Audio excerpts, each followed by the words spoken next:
বিসমিল্লাহির রহমানির রহিম। আমরা এখন আছি ইসুফ মতলবের টাঙ্গির একদম সামনে, যেখানে নদী শেষ।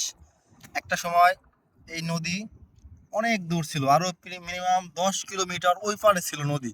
আপনারা ওই পারে যে দেখছেন যে ওই পাড়টা, ওই পারে ছিল আগে মানুষের বসত বাড়ি। এই পুরোটাই ছিল আগে মানুষের বসত বাড়ি, ভিটা।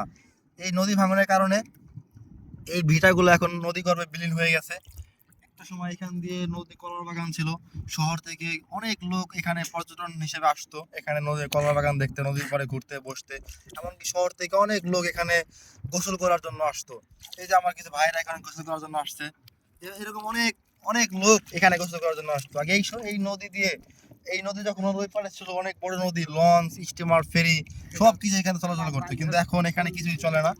নদী ভাঙতে ভাঙতে প্রায় একদম ইচ্ছে মাতবে টাঙ্গির 1/4 শেষ, পুরোটাই শেষ ধরতে গেলে। কিছু লোক এখন নদীর অন্য অন্য এলাকায় আছে।